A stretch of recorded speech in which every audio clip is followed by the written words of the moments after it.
Kamusta mga ka-Lloyd Sports Zone? Ang ating content ngayon ay ang magiging lineup ng Meralco Bolts para sa paparating na season ng PBA. Tara samahan nyo akong alamin sino-sino ba ang mapapabilang sa lineup ng Meralco Bolts.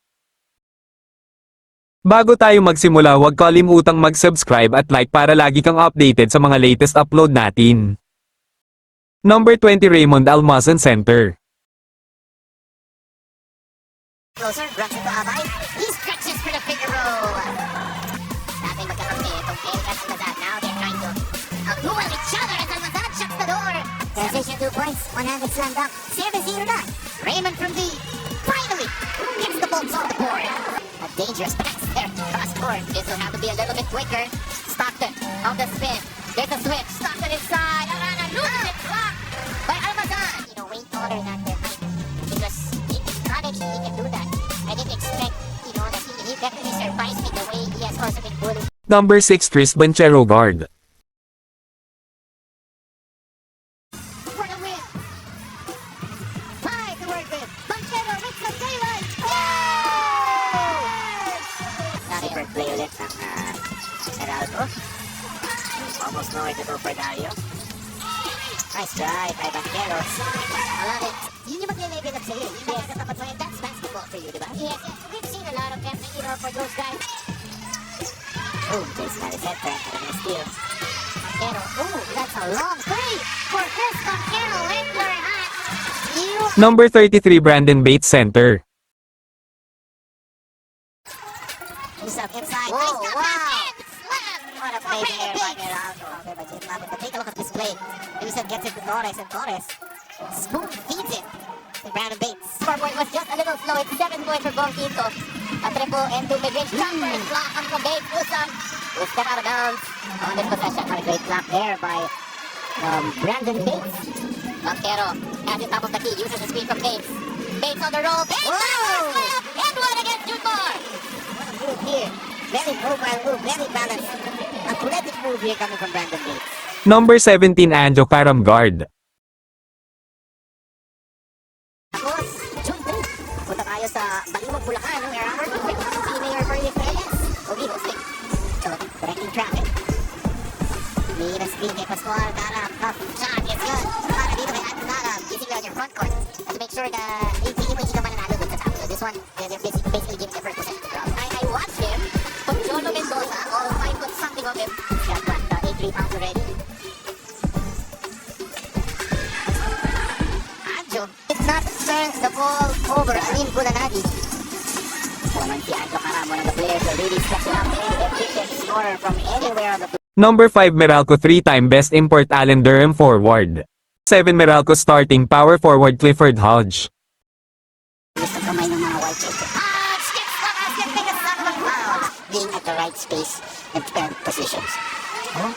Hodge though already has 5 rebounds. Isolation play for Yusuf. Yusuf spins away. Hodge cleans it up. That'll be the 3 p.m. game. First game po itong Meralco Ginebra. Sa darating na Biyernes, second game will be MX Magnolia. As Hodge will get for himself a 3-point play opportunity. Black to Almazan, back to AB. Quick passing para dito sa Meralco. Maliksi to Hodge. Ayun, diniretso na. King Kong. Hindi na nagustuhan ni Coach Tim. Number 22 Meralco sharpshooter Alain Maliksi forward. Torres gets it off. Yusuf. Maliksi stops. And hits once again. That was a great defensive set. You see that 5 more minutes in the second quarter. Maliksi shoots over. The smaller Nieto. Again, taking advantage of this mismatch. Really pay attention to the patience of Robert Hall. If he let that play develop and didn't panic. Here's Maliksi, the turnaround Jay. That's a tough shot. But it's James that he has just been voted into his 18th house party. And it's just funny, It's Number 11 Meralco superstar Christopher Nusem, guard. not on the side of the crossing. Let's see what Nusem can do. Seal the deal. Ooh, that's a dagger. This guy's the biggest lead of the game at 17. Nusem drive. Slams it down on the baseline. Take a look at this slam by Nusem. Wow. How deep the bench of San Miguel will be. Nusem pulls up. Should like David to say, Nusem made him pay. It's again a 6-point game. Or do whatever to be able to get more playing time or be more consistent. Here's the funny thing about Meralco and shine is as Newsome comes in the first. Only 8 points so far for the Meralco import as we've been talking about. Newsome will pull up. And that's money para kay Chris Newsome. Number 23 Alvin Pasaol, forward. GP po ko nata was scheduled ko kami nakakasal ng PBB. So, Raymond, Pasaol, logging up against Mabuya. Power move and it's dropped para kay Alvin. And sa field goal percentage of Phoenix, galing talaga sa big men yung offense. Pasaol with the pick. Alvin with a drive. And he'll get a friendly bounce on the net. And Sancho babawi. Out to Pasaol. Pasaol against Mike Nieto. Kaya nakikita natin si Coach Luigi employing his squad to play a little bit faster. Kaya bigisan yung laban. Pero ang hirap nga naman gawin consistently without your main point guard. Number 19 Meralco starting guard Bong Quinto. They want to attack Ferrer's defense. Bong creates the separation. One target fadeaway is good. Would you rather understand that, okay, every game starter ako, every game comes against ako, or do you like the style of coaching? I mean, sa starter. Libre si Black. Mas libre si Quinto. Tres ba? Yes!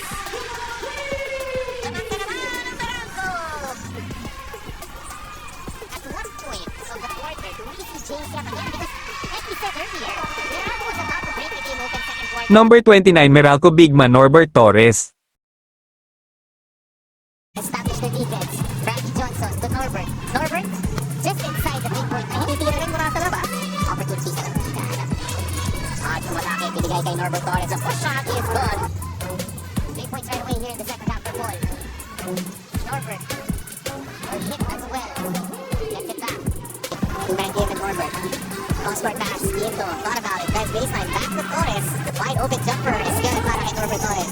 Usually, puro Wami napapansin natin. Ngayon, Wami's taken one shot. It was a miss. As Torres makes that one. Number 27 Meralco rookie CJ Casino, guard. Almost doesn't count. Yan ang sabi ni Coach Jack Screwan after their almost versus top 1 Quezon. He admits he received good feedback and comments from friends and viewers. Got some good energy into this team of Iloilo. CJ Casino able to translate that energy onto 2 more points. Very good. You know, Jason Celes had great looks when he had Paolo Ubalde as his point guard. Parang mas komportable siya, but now he's the main ball handler. He's the main guy for this at that time. And Ciro show it.